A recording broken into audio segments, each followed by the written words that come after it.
Hello YouTube, I'm Zach, you're watching ZakDTV. Thanks for stopping in today. As you know, I did like to do my show in the 4 parts, something interesting, fun, important, dumb, but what I think I'm going to do is swap it up a little bit. There's so much news out there every day that I'm finding it hard to wake up in the morning, write 4 news stories, and get them out and get them sent to you on a daily basis. So I'm going to just do 4 stories that I think are interesting, important, whatever. They're going to come out of here, and I'm just going to give you my opinions on them. We're going to talk about them. I'm going to put some links in the description so you can read more about them if you want to, and we'll take it from there. Like, to start with for today, I want to talk about CIA's latest declassified documents. They recently dropped about 13 million pages of information. A lot of it's nothing important. A lot of it's just accounting work, memos, stuff like that. What I thought was pretty cool in this contains information on their investigations of UFOs. Yes, unidentified flying objects, and not just in America. These are investigations they're doing over in Nepal and the surrounding area. It contains statements about sightings, like in February 19th of 1968, a bright object moving at a high rate of speed was seen over northeastern Nepal and Sikkim. Not sure if I'm saying that right. Let me know if you know a better way to say it. And that happened around 2100 local time. So that'd be about, what is that? That'd be about 9 o'clock at night. Now these papers go on to recount sightings in Bhutar, Ladakh, and another one in Nepal. I bring up the second Nepal one because it speaks of finding a huge metal object that was disc-shaped, 6 feet in diameter, about 4 feet thick, in a crater. It looked like it crash landed. And the report goes on to say they found 2 other objects in the regions of Talakot and Turpasali. I'm not sure if I'm pronouncing them right. Again, if you know a better way to say them, let me know. I'll take it from you because I don't know what I'm talking about. I just thought these papers were really cool. Like I said, there's 13 million pages worth of documents they dumped. I'm going to put a link in the description for the CIA website where these papers can be found. They actually have a little spot on their site for their X files, they're calling them, for unidentified objects. You can see all these documents there. It's really cool.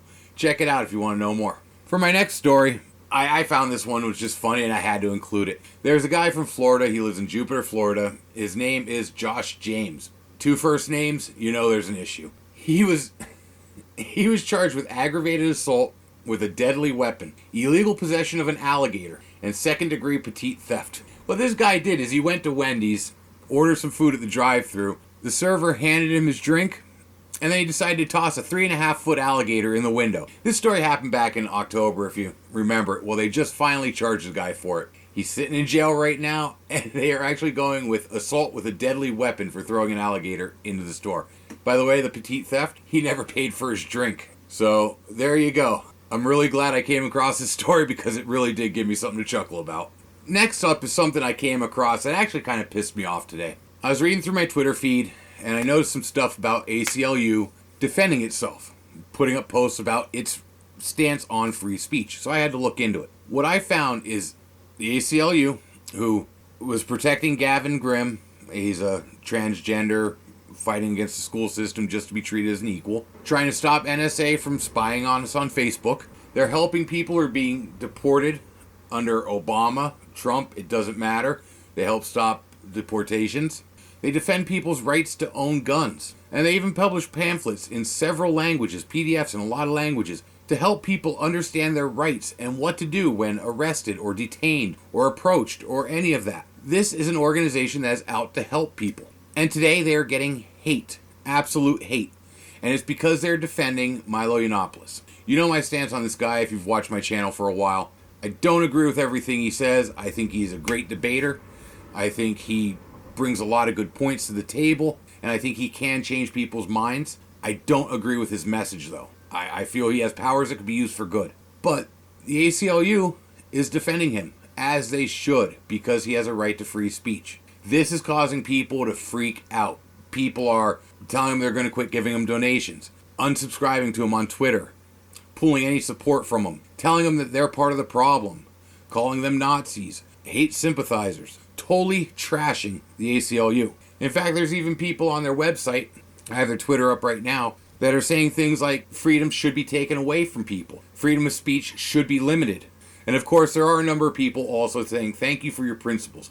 Because that's what they're doing here. They're sticking to their guns and they're doing what's right. They're protecting free speech. And for all you people out there that are throwing your hate at the ACLU for defending Milo Yiannopoulos, some of the things you are saying are just as vile as anything that comes out of his mouth. If they didn't defend his right to his free speech, you would end up in the same jail cell as he does. This isn't just, it's okay as long as I'm saying it, or it's okay as long as I believe in it. Free speech stands for all Americans, and that's it. That is the simple fact behind it. So don't go around bashing someone else for their speech, or for protecting someone else's speech, when the things you say are just as bad, just from a different angle. That's all I've got to say about that one. I don't want to beat on a dead horse too much. ACLU, thanks for doing what you're doing, though. I know I'm going to continue following you, and I'll continue to support you. You do a lot of things I don't agree with, but to wrap this up, I do want to finish with a statement made by Michael Huckins, and it said, "It's precisely those times I disagree with an ACLU stance that I am most certain that their existence is necessary to our republic." That about sums it up. Finally, I just want to talk a little bit about NASA and the Red Planet, their plans for the Red Planet. Some new news has come out, and I think it's great. The Mars 2020 rover is not only the name of the rover, but the date they plan on sending it to Mars. This rover is designed to do geological assessments to see how habitable we can make Mars for human beings.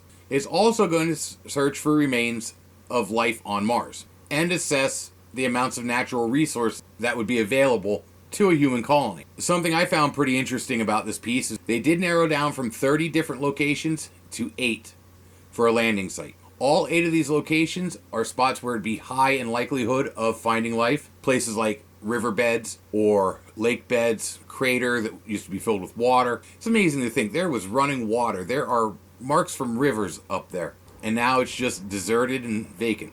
But they believe that spots where there are hot springs, riverbeds, lake beds are the best places to find evidence of former life. We're not talking whales and birds and everything. They're looking for microbial life, just the beginning, the basic building blocks of life, which I hope they find.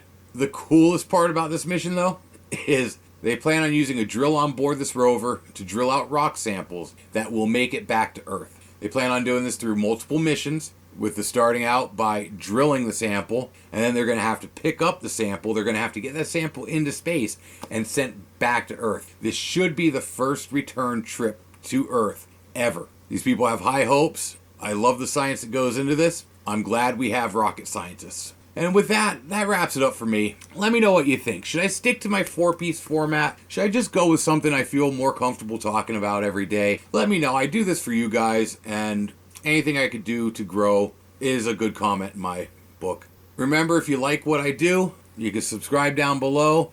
Hit me up on Facebook and Twitter. I'll put a subscribe button here as well. And check out my other videos if you want to see what I've done. Well, thanks for your time, and I'll see you guys tomorrow.